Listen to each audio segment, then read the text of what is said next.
नमस्कार, मी नम्रता वागळे. आपण पाहताय पुढारी न्यूज आणि वेळ आहे चर्चेचा धुरळा उडवण्याची. मराठा आरक्षणासाठी मनोज जरांगे यांचा सध्या राज्यभर दौरा सुरू आहे. सरकारला येत्या विधानसभेत अद्दल घडवणार असं त्यांनी चंगच बांधलेला दिसतोय, कारण त्यांच्या प्रत्येक भाषणामध्ये राज्यात 288 उमेदवार उभे करण्याची भाषा ऐकायला मिळते. एक प्रकारे त्यांनी सरकारला दिलेलं हे आव्हानच आहे आणि त्यांचं हे आव्हान स्वीकारलंय राष्ट्रवादी पक्षाचे ज्येष्ठ नेते छगन भुजबळ यांनी. खरं तर भुजबळ जरांगे यांचं वाकयुद्ध काही नवं नाहीये. आता भुजबळांनी जरांगेंना थेट निवडणुकीच्या रिंगणात यायचं आव्हान दिलंय. विधानसभेला जरांगेंनी कार्यकर्त्यांसह स्वतः निवडणुकीत उतरावं आणि 8 तरी आमदार निवडून आणून दाखवावे असं ते आव्हान आहे. आता हे आव्हान जरांगे स्वीकारणार का, किंबहुना हे आव्हान जरांगेंनी स्वीकारावं का, जरांगेंनी निवडणुकीच्या रिंगणात उतरावं का, यावर आता खल सुरू झालाय. पहिल्यापासून आंदोलनाच्या पवित्र्यात दिसणारे जरांगे निवडणुकीच्या रिंगणात उतरले तर त्यांची प्रतिमा बदलेल का, निवडणुकीत प्रतिमा भंजन होण्याची भीती आहे का, तसं झालं तर नेतृत्वाची धार कमी होईल का, जरांगेंना दिली जाणारी ही चिथावणी आहे का, अशा सगळ्याच प्रश्नांवरती आता खल सुरू झालाय. आपणही आज त्याचाच उहापोह करणार आहोत.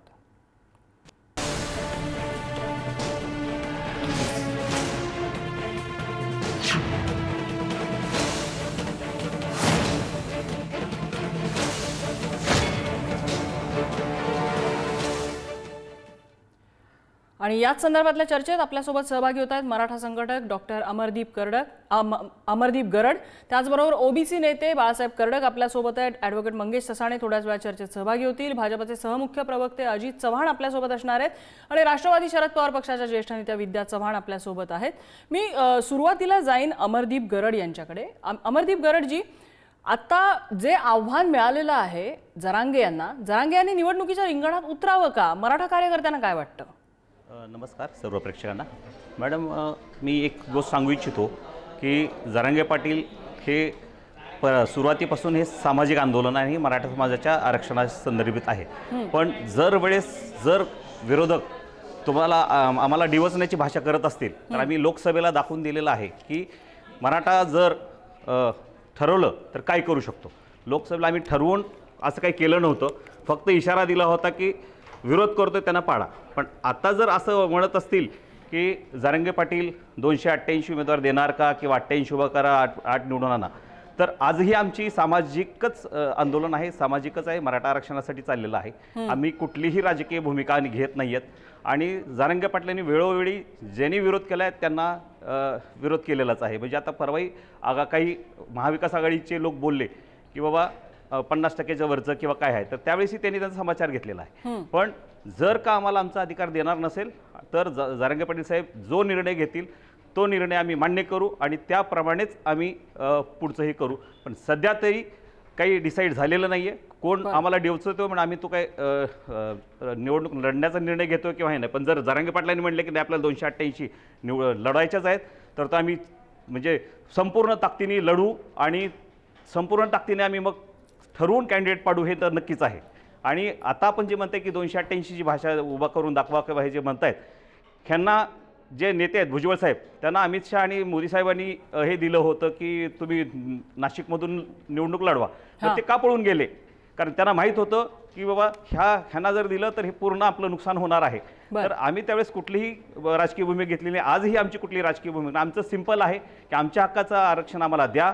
आम्ही कुठल्याही राजकीय याच्यात पडणार नाही. पण आम्हाला जर आरक्षणाचा अधिकार मिळत नसेल तर आम्हाला तो घेण्यासाठी एक भूमिका घ्यावी लागेल. ठीक आहे, म्हणजे तुमची भूमिका अशी आहे की या क्षणाला निवडणूक लढवण्याचं कुठचंही सध्या मानस नाहीये, मात्र जर वेळ आली आम्हाला डिवचलंच तर आम्ही निवडणुकीच्या रिंगणात उतरू. ठीक आहे, छगन भुजबळ यांचं ते आव्हान काय होतं ते आपण ऐकूया, मग मी कर्डक यांच्याकडे जाईन.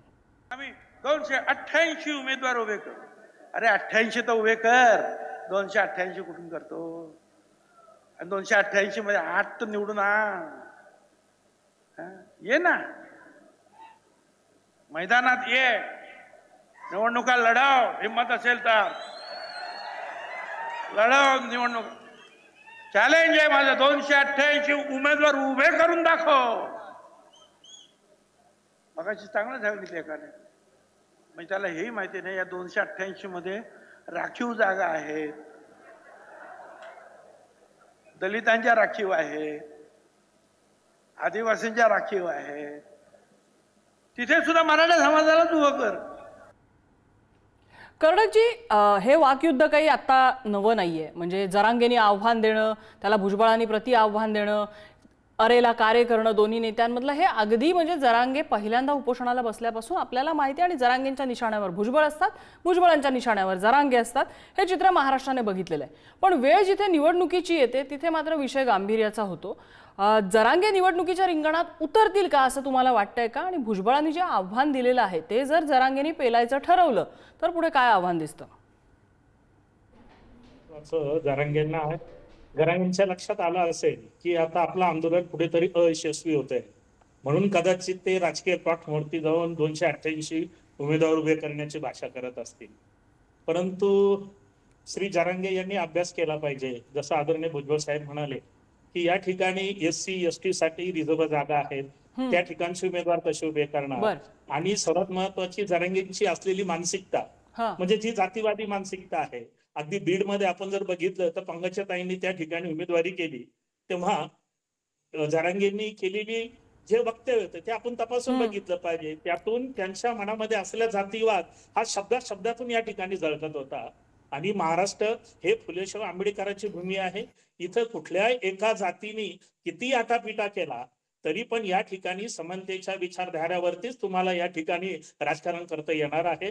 288 उमेदवार उभं करणं म्हणजे एक मोठं दिवे स्वप्न आहे. आणि जरांगेंचं आंदोलन हे फसले, अयशस्वी झाले असं हे व्यक्त करतात. कशावर न अयशस्वी म्हणायचं? म्हणजे ते जिथं जात आहे तिथं आपल्याला गर्दी दिसतीये, ओव्हरवेल्मिंग रिस्पॉन्स आहे. अयशस्वी कसं म्हणणार तुम्ही याला?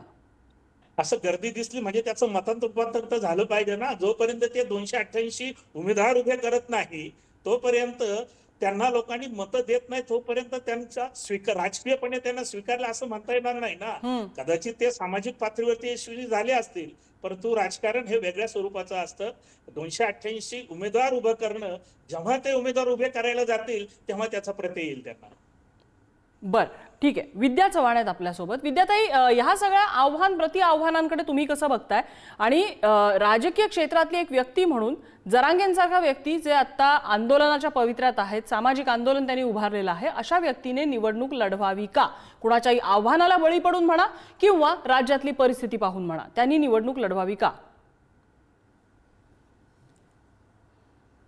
नाही, त्यांनी निवडणूक लढवावी का नाही हे हा सर्वस्वी त्यांचा प्रश्न आहे. परंतु मला असं म्हणायचंय की त्यांना आव्हान देऊन मुद्दामून हे महायुतीचं हे षडयंत्र आहे की देवेंद्र फडणवीसांना हे चांगलं माहिती आहे की मराठा वोटर जेवढे आहेत महाराष्ट्रातले ते सगळे महाविकास आघाडीच्या घटक पक्षांनाच मतं देतील हे त्यांना माहिती आहे. आणि आमचे मतं जर कमी करायचे असतील तर जरांगे पाटलांना अशा प्रकारे उकसवायचं आणि त्यांना सांगायचं की तुम्ही जास्तीत जास्त उमेदवार उभे करा. आता तुम्ही बघितलं असेल की भुजबळ साहेब स्वतः पवार साहेबांना भेटायला गेले होते आणि त्यांनी सांगितलं होतं की आपण सगळ्यांनी बसून एकत्र ठरवूया. परंतु जेव्हा पवार साहेबांनी सांगितलं की एकनाथ शिंदेकडे आपली मीटिंग घेऊया आणि त्याला जरांगे पाटलांना आणि ओबीसी नेते आहेत त्यांना सुद्धा बोलवा, भुजबळ साहेबांना बोलवा, आपण त्याच्यातनं मार्ग काढू, तेव्हा भुजबळ साहेब का मग गप्प बसले? ते म्हणतात आता मीटिंगची काही गरज नाही आहे. म्हणजे यांचा डाव आहे हा की जरांगेंना निवडणुकांच्या रिंगणात उतरवायचे आणि महाविकास आघाडीची मतं कमी करायची. पण त्यांचा एक गैरसमज आहे की ओबीसीचे सगळे मतं आपल्याला मिळतील, म्हणजे महायुतीला मिळतील. पण ओबीसी समाजाला पण बऱ्यापैकी माहिती आहे की मंडल आयोगाला विरोध भाजपने केला होता. पहिल्यांदा ओबीसींना 27% आरक्षण जे महाराष्ट्रात मिळालेलं आहे ते पवार साहेब मुख्यमंत्री असताना मिळालेलं आहे. त्यामुळे सगळेच ओबीसी यांना मतं देतील अशा गैरसमजामध्ये महायुतीने राहता कामा नये. बर, अजित चव्हाण, षडयंत्र तुमचं आहे असं म्हणतात विद्या चव्हाण. नम्रताजी, आजच्या दिवसभरामधल्या मला असं वाटतं की हे महाराष्ट्राच्या जनतेनं ऐकलेलं सगळ्यात धक्कादायक विधान असेल. असं आहे की सन्माननीय विद्याताई असतील आणि त्यांच्या आसपासचे जे सगळे सहकारी आहेत, हे जे महाविकास आघाडीचे लोक आहेत, हे शरद पवार साहेबांच्या नेतृत्वाखाली पुन्हा एकदा मराठा समाजाला कात्रजचा घाट दाखवण्याच्या तयारीमध्ये. आणि त्याचं हे स्पष्ट होतं की बघा, आम्ही जरांगेंना उकसवतोय निवडणुका लढवण्याकरता, हे विधानच किती धक्कादायक आहे. आणि महाराष्ट्राच्या जनतेला कळतंय खरं.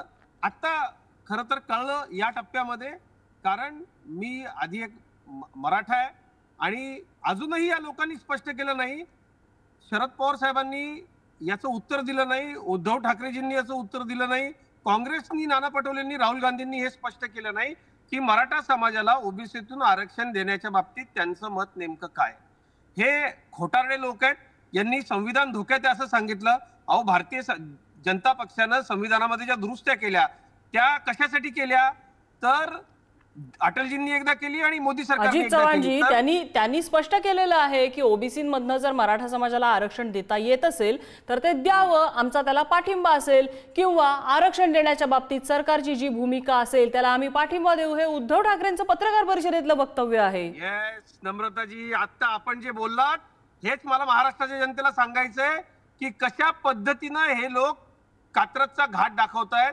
हे असं केलं निश्चितपणे आम्ही जे सांगतोय की ज्या पद्धतीनं हे आरक्षण आहे हे आम्ही कोर्टात टिकवून दाखवू, आणि ज्या पद्धतीनं या लोकांनी इथं मराठा अभ्यासात सुद्धा बसलेले आहेत त्यांना सुद्धा आपण हे वेगळं विचारा की कशा पद्धतीनं हे लोक चितबी मेरी पटबी मेरी हो असं नुसतं म्हणायचं. यांचं सरकार असताना यांनी काहीच केलं नाही. आता यांनी सांगायचं की हो द्या ना, तुम्ही मर्यादा सोडा, तुम्ही ओबीसीतून आरक्षण द्यायचं, ते कोर्टात अडकवून टाकायचं, ओबीसी आणि मराठ्यांमध्ये झुंज लावायची, महाराष्ट्राचं सामाजिक वातावरण बिघडायचं, आणि ही निवडणूक, या निवडणुकीमध्ये येत्या निवडणूक पण आता जे 10% आरक्षण दिलेलं आहे ते सुद्धा मर्यादेच्या बाहेरच आहे की.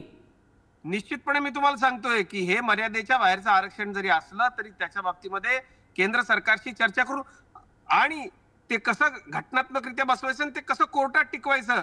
महायुतीच्या नेत्यांनी जनतेला हा शब्द दिलाय की हे आम्ही कोर्टात टिकवून दाखवू. परंतु जरांगेंची जी आता मागणी आहे की सगळे सोयरे आणि ओबीसीच्या मधनं आम्हाला आरक्षण द्या, त्याच्याबद्दल यांचं काही म्हणणं नाहीये. आणि आता म्हणतात जरांगेंना महायुती उकसवते. तद्दन सगळी ह्या राजकीय भूमिका आहेत. यांचा मराठ्यांच्या मतावर डोळा आहे, यांचा ओबीसीच्या मतावर डोळा आहे. हे मधूनच संविधान धोक्यात त्याचा खोटा नरेटिव्ह पसरवतात. तुम्ही उकसवत नाही म्हणजे त्यांनी बोट तुमच्याकडे दाखवलंय. जे आव्हान दिलेलं आहे ते छगन भुजबळ यांनी, तुमच्या मित्र पक्षातल्या ज्येष्ठ नेत्यांनी आव्हान दिलेलं आहे. असं आहे, आपण एक गोष्ट याच्यामध्ये लक्षात घेतली पाहिजे की काही नेते राजकीय पक्षात काम करत असले तरी ते त्यांच्या सामाजिक चळवळीच्या अर्धवयी म्हणून काम करतात. त्यांच्या व्यक्तिगत पातळीवरच्या काही भूमिका असतात. आता ते त्यांच्या पक्षानं स्पष्ट केलं पाहिजे. मला तर स्पष्टपणे इतकंच सांगायचंय, या विषयावरती ज्यांनी राजकारण केलं त्याला जनता वेळीच ओळखते. पण एक मराठा म्हणून माझ्या मनामध्ये खदखद आहे आणि मला हे दुःख आहे की ज्या वेळेला शरद पवार साहेब, त्यांचे साथीदार काँग्रेस, उद्धव ठाकरे हे सत्तेवर आले त्या वेळेला मराठा समाजाचं आरक्षण गेलं. मराठा समाजाला आरक्षण ज्याच्यासाठी हवं होतं त्या सुविधा सुद्धा देण्याचं काम जर कोणी केलं असेल तर ते भारतीय जनता पक्षानं केलं, महायुतीनं केलं. आणि अशा पद्धतीनं मुद्दा लक्षात आला. विद्याताईंची एक छोटीशी कॉमेंट घेऊन मी त्यानंतर गरड यांच्याकडे जाईन. विद्याताई थोडक्यात.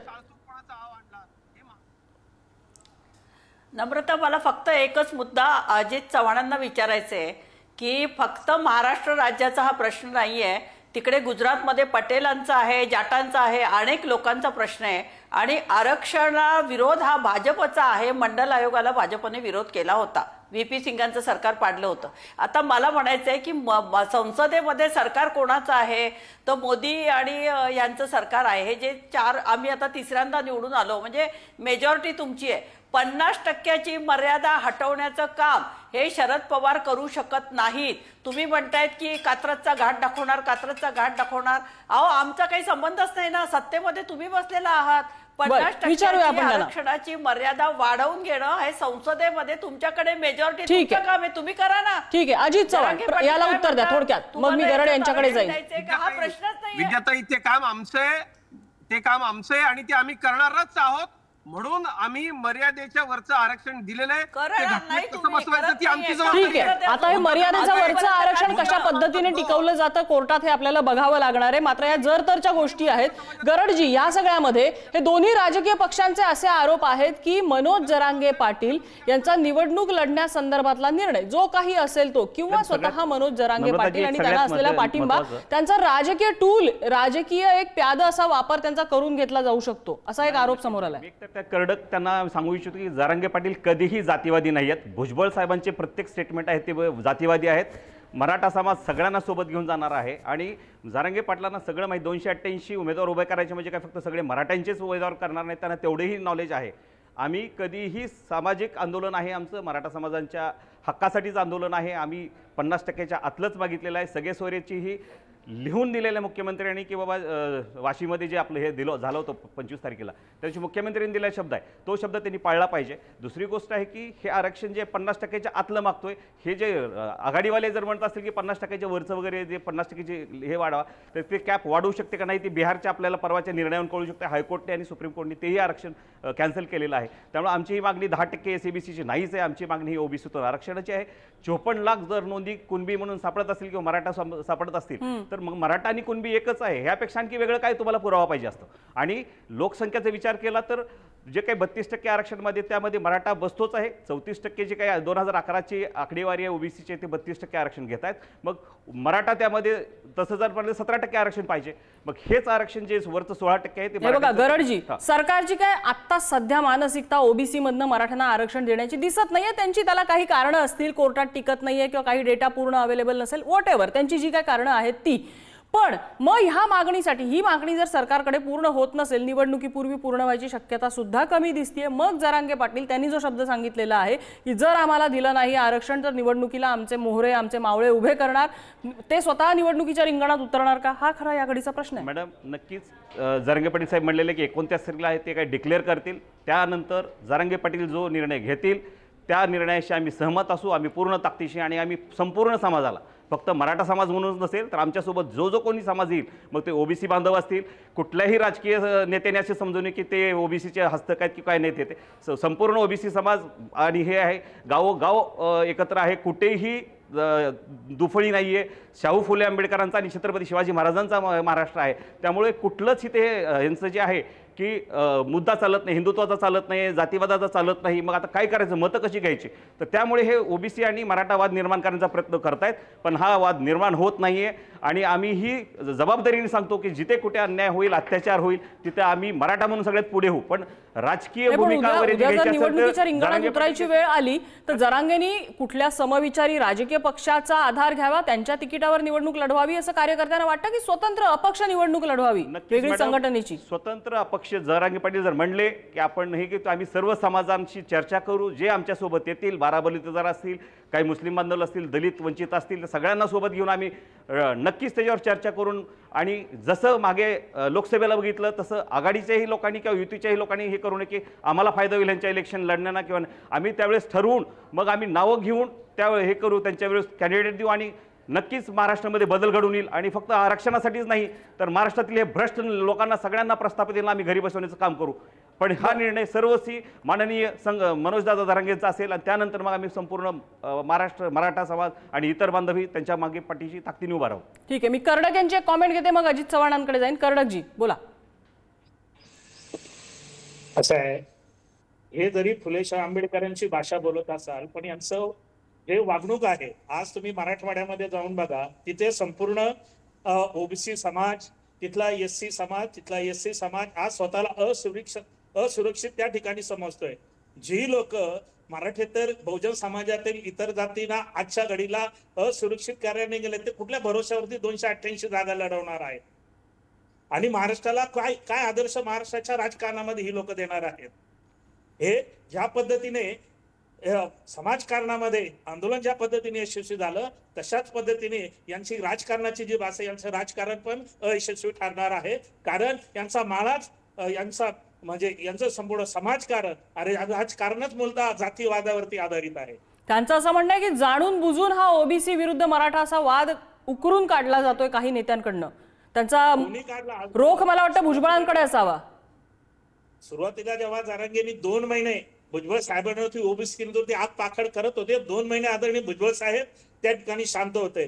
परंतु जेव्हा संपूर्ण मराठवाडा जाळायला लागले, आमदारांची घरं जाळली, हॉटेलं जाळली, तेव्हा भुजबळ साहेब OBCच्या बाजूने, समस्त मराठेतर बहुजन समाजाच्या बाजूने मैदानामध्ये उतरले. बर, आग कोणी लावली? सुरुवातीला घरं कोणी पेटवली? भुजबळ साहेबांनी पेटवली. बर, याचं उत्तर द्यावं गरुडांनी. बोला गरडजी. सांगता म्हणून काही बोलू नका. गरडजी, त्यांचं असं म्हणणं आहे की आमच्या लोकांच्या बाजूने आमचे नेते उभे राहिले, जर एवढ्या सगळ्या गोंधळामध्ये तर बिघडलं काय? हरकत नाही ना मॅडम, उभा राहिलंच पाहिजे ना. मग तुम्ही जे आहे की सांगताय की जातीवाद वाढला हे आहे की जरांगे जातीवाद, नक्कीच जरांगे साहेब कधीच जातीवाद एखादं चुकून शब्द गेला असेल त्यांनी तोंडून त्यांनी माघारी घेतलेला मॅडम. आणि जातीवाद हा मराठा कधीच करत नाही. आम्ही छत्रपती शिवाजी महाराज, शाहू फुले आंबेडकरांना मानणारच आहोत प्रत्येक ठिकाणी सांगतो. आणि आम्ही संविधानिक पद्धतीने आंदोलन करतो मॅडम. आताही सामाजिकच लढाई आमची, आम्ही आणखी राजकीय भूमिका घेतलेली नाही. पण ज्या दिवशी घेऊ त्या दिवशी प्रस्थापित आणि भ्रष्टांना जे 2-2 वर्ष जेलमध्ये राहिले त्यांना घरी नक्कीच बसू, एवढं नक्की. बर, अजित चव्हाणांना काही मुद्दा मांडायचा. अजित चव्हाण बोला. नम्रताजी, मला नम्रपणे डॉक्टर साहेबांना इतकंच विचारायचं आहे. डॉक्टर साहेब, मी सुद्धा एक मराठा आहे. आपल्याला राजकारण जर करायचं होतं तर निश्चितपणे आधीपासूनच सांगायला पाहिजे होतं की हो, हे आंदोलन आम्ही राजकारणाकडे घेऊन जाणार आहोत. आम्ही भारतीय जनता पक्षाच्या सोबत आहोत, कारण भारतीय जनता पक्षानं मराठा समाजाला आरक्षण देण्याचं काम केलं. ज्याच्यासाठी आम्हाला आरक्षण हवं होतं त्या सुविधा देण्याचं काम केलं. मला असं वाटतं की याच्यामध्ये जे राजकारण आता शिरलेलं आहे हे क्लेशदायक आहे. मी सुद्धा मराठा आहे आणि मराठा म्हणून मला प्रश्न विचारण्याचा अधिकार आहे. ईडब्ल्यूएसचं आरक्षण डॉक्टर साहेब जे गेलं त्याच्यामुळे जे मराठा समाजाच्या मुलामुलींचं नुकसान होतंय, डॉक्टर साहेब त्याला जबाबदार कोण? एक अराजकीय आंदोलन म्हणून आम्ही सगळ्यांनीच मनोज जरांगेंच्या आंदोलनाला पाठिंबा दिला होता. आज एका रात्रीतनं आपण अचानक आम्हाला आता निवडणुकांना उभं राहायचं असं म्हणता. त्याआधी आपण शरद पवार साहेबांच्या सल्ल्यानं हे आंदोलन मनोज जरांगे चालवत होते असे आरोप आपल्यावरती झाले. त्याची उत्तर आपण दिली पाहिजे. आणि मला हात जोडून कळकळीची विनंती इतकीच आहे की या महाराष्ट्रामध्ये एखाद्या नेत्यानं जर त्याला अराजकीय पाठिंबा मिळाला, आपल्या बोलण्याचा तोल सांभाळला पाहिजे. मनोज जरांगेच्या पद्धतीने बोलतात. कुठलाही गावगाडा चालवणारा मराठा अशा पद्धतीने बोलत नाही, इतरांना दुखवत नाही. माझा थेट आणि स्पष्ट सरळ आरोप आहे, तुम्हाला निवडणुकाच लढवायच्या आहेत ना, मनोज जरांगेंच्या नावानं राजकीय पक्ष स्थापन करा आणि तुम्ही जा. आम्ही सगळ्यांनी या आरक्षणाच्या जरांगेंना पाठिंबा दिलेला आहे. हा प्रश्न, हे मला आरक्षण नकोय, मला मिळणार नाही आरक्षण, मी क्रिमिनल मध्ये येत नाही. माझ्या गोर गरीब मराठा बहीण भावंडांची, त्यांच्या लेकरा बाळांची, ज्यांची नावं घेऊन आपण आम्हाला भावनिक आवाहन केलं, त्यांची ही फसवणूक नाही का डॉक्टर साहेब? मला एक सांगा, आपण ज्या वेळेला महाराष्ट्राच्या सामाजिक जीवनामध्ये काम करतो, अहो ज्याला राजकारण करायचंय त्याला राजकीय पक्ष ढिगाणं पडलेत, तिकडे जायला पाहिजे. मग आपण धोरण असं स्पष्ट केलं पाहिजे, आता जी ताकद, जे मराठा माणूस बळ शिवाजी महाराजांच्या नावानं आरक्षणासाठी तुमच्या पाठीशी उभं राहिलाय ना, त्याचा आता असा राजकीय वापर डॉक्टर साहेब आपण आणि मनोज जरांगे पाटील यांनी करता कामा नये.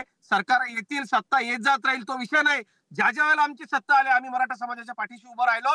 मराठा समाज मायमाऊली आहे, माऊलीची अशा पद्धतीनं फसवणूक बरोबर आहे. विद्याताई, अगदी शेवटची 15 सेकंद, माझी वेळ संपली आहे.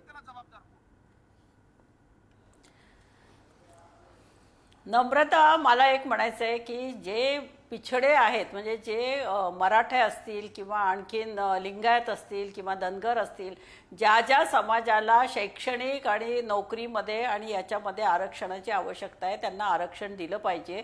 परंतु जरांगे पाटलांनी संसदेमध्ये, म्हणजे लोकसभेच्या जर निवडणुका लढवल्या असत्या आणि ते जर खासदार झाले असते तर मला असं वाटतं सभागृहामध्ये त्यांनी ही मागणी लावून धरली असती, ते फायद्याचं झालं असतं. पण इथे मात्र फडणवीसांचा हा डाव आहे की मराठे वर्सेस ओबीसी असं जर भांड लावले तर त्याचा फायदा कदाचित महायुतीला मिळू शकेल, असं त्यांचा एकंदरीत प्लान आहे. आणि म्हणून ते अशा प्रकारे